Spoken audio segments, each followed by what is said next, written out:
Bonjour terriens, je m'appelle Alan et je vis dans le même système solaire que vous. Mais les chances que nous nous rencontrions un jour sont presque inexistantes. Votre système solaire et le mien existent dans des mondes parallèles. Et dans mon monde, les gens ne vivent pas sur Terre, parce que notre Soleil est 2 fois plus petit que le vôtre. Quel est le rapport? Va chercher du popcorn, je vais te raconter une histoire. Tu ne t'es sans doute jamais interrogé sur le fait que notre mode de vie sur Terre dépendait de la taille du Soleil.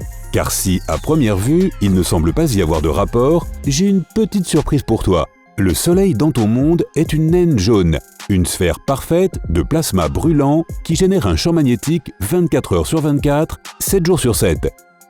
Bien qu'on le qualifie de naine, sa masse est 330 000 fois supérieure à celle de la planète sur laquelle tu vis. Et le diamètre de ce géant mesure plus de 1,4 million de kilomètres.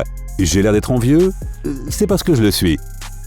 Mais comme tu t'en souviens, dans mon monde, le Soleil fait la moitié de la taille de ton étoile, et ça change complètement la donne, car cela fait de mon Soleil une naine rouge. C'est arrivé il y a plusieurs siècles, quelque chose a mal tourné et notre étoile a commencé à perdre de sa masse. Par la suite, elle s'est refroidie, s'est assombrie et s'est transformée en naine rouge. Dans ton univers, la naine rouge la plus proche de ta planète s'appelle Proxima Centauri et est à environ 4 années-lumière. Ces étoiles sont les très vieux habitants de l'univers et notre Soleil est susceptible de briller pendant encore plusieurs billions d'années avant de devenir une naine bleue. Mais malgré l'optimisme de ce scénario, lorsque notre Soleil s'est transformé en naine rouge, cela a aussi signifié la fin de la vie sur notre planète d'origine, la Terre. Les naines rouges sont beaucoup plus froides que, mettons, les naines jaunes. Et même si notre Soleil avait autrefois une température de 5500 degrés Celsius, tout comme le Soleil dans ton monde, après tous les changements catastrophiques qui sont survenus, sa température a chuté à 3540 degrés Celsius. C'est pourquoi la zone habitable autour de notre Soleil, c'est-à-dire la région où l'eau liquide peut rester à la surface d'une planète, s'est considérablement réduite. Et il se trouve qu'à cette époque, malheureusement, la Terre s'est avérée être hors de la zone habitable du Soleil. Bien sûr, les gens n'ont pas ressenti les changements tout de suite. La planète devenait de plus en plus froide et les prévisions des astronomes de plus en plus sombres. Bientôt, il est devenu impossible de vivre trop près des pôles Nord et Sud. Les gens ont commencé à migrer plus près de l'équateur. De nombreuses espèces animales et végétales étaient en voie d'extinction, malgré tous les efforts de l'homme pour les sauver grâce aux eaux et aux cerfs. Très vite, la moitié de la planète s'est transformée en désert de glace. Les gens avaient d'énormes problèmes pour se nourrir et se procurer d'autres ressources. La température globale est tombée à moins 28 degrés Celsius. Les usines avaient du mal à produire suffisamment de vêtements chauds et d'équipements électriques pour aider les gens à survivre pendant cette nouvelle ère glaciaire. Mais alors que les habitants de la Terre espéraient que le processus s'inverserait, la situation s'est aggravée. Chaque jour qui passait était plus sombre que le précédent. Avec un soleil plus faible, les plantes n'avaient pas assez de lumière pour produire de l'énergie. Elles ont commencé à se faner et les animaux qui s'en nourrissaient ne trouvaient plus de nourriture et disparaissaient de la surface de la planète. La panique et la peur ont envahi la Terre.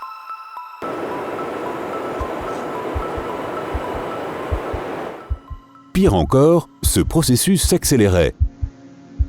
Là aussi, en raison de la diminution de la taille du Soleil. La taille d'une étoile est directement liée à sa gravité. Et comme le Soleil devenait de plus en plus petit, son attraction gravitationnelle sur notre planète s'affaiblissait. Et il n'a pas fallu longtemps avant que la Terre ne passe dans une orbite plus large. Elle s'éloignait encore plus du Soleil, recevant encore moins de lumière et continuant à se refroidir. Notre planète et ses habitants ont lutté un peu plus longtemps, mais le résultat était facile à prédire. Finalement, notre belle Terre s'est transformée en un morceau de roche sans vie, recouvert d'une épaisse couche de glace. Mais je devine ce que tu es en train de te dire. Comment se fait-il que je sois en train de vous parler si ma planète est devenue inhabitable? C'est parce que, comme on pouvait s'y attendre, dans mon monde, les gens ne vivent tout simplement plus sur Terre. Le Soleil s'étant transformé en naine rouge, le système solaire tel que nous le connaissions a disparu. Comme tu t'en souviens peut-être, l'attraction gravitationnelle de l'étoile a diminué avec sa taille. Et pour cette raison, les géantes gazeuses les plus distantes du Soleil, comme Uranus, Saturne, Neptune et Jupiter, n'ont eu d'autre choix que de s'éloigner. Et si tu te dis « c'est pas si grave que ça », laisse-moi t'expliquer quelque chose. Saturne et surtout Jupiter protégeaient partiellement les petites planètes, y compris la Terre, des astéroïdes. Jusqu'à ce que ces géantes quittent le système solaire, elles travaillaient dur à attraper de grosses comètes dans leur champ gravitationnel, puis elles les déchiquetaient en petits morceaux. Des scientifiques ont affirmé que ces géantes gazeuses ont été la cible de différents objets célestes 8000 fois plus souvent que la Terre. De plus, grâce aux géantes gazeuses, les petits objets célestes qui parvenaient encore à les franchir se faisaient éjecter du système solaire plus rapidement. Mais sans cette protection, les débris cosmiques représentaient un réel danger. Par ailleurs, certains objets célestes ont formé d'énormes nuages et ont tenté de se rapprocher du Soleil. Ils ressemblaient aux nuages de Oort que tu as encore dans ton monde, mais beaucoup plus près du centre du système solaire et de l'endroit où nous vivons maintenant. Ces nuages mettent une éternité à se disperser et ils projettent souvent des débris vers notre nouvelle demeure. Au fait, tu veux peut-être savoir quelle est la planète que les humains habitent ces temps-ci. C'est Mercure. Je sais, Mercure dans ton monde actuel n'est pas l'endroit le plus hospitalier.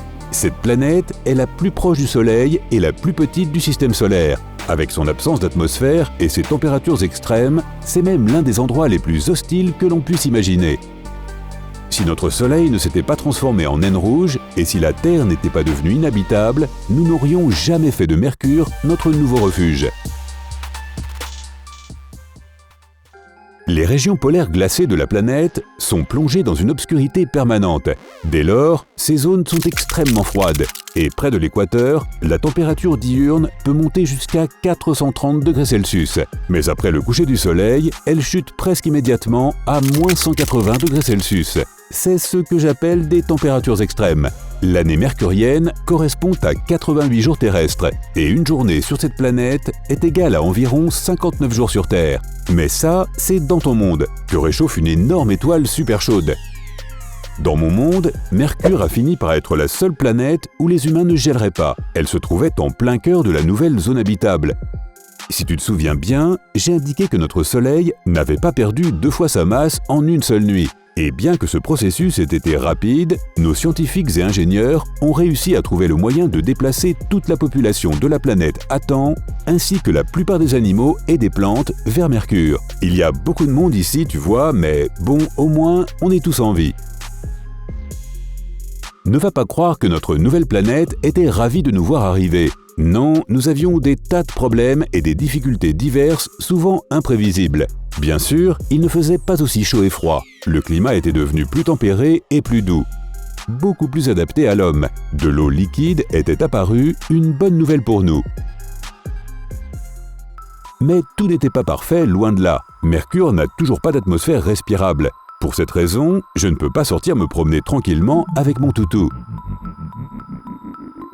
Nous vivons dans des villes recouvertes de dômes protecteurs et ne sortons qu'après avoir mis une combinaison spéciale. Ça ressemble un peu à une combinaison d'astronaute et c'est aussi lourd. Et quand il y a beaucoup de vent, impossible de sortir de nos villes. S'il le faut absolument, nous ne nous éloignons pas trop et ne partons jamais sans avoir au préalable attaché une corde spéciale à nos combinaisons. Et ce, parce que la gravité de notre nouvelle planète est plus de 2 fois plus faible qu'elle ne l'était sur Terre. Et si l'on ne prend pas de précautions, on risque carrément d'être projeté loin dans l'atmosphère.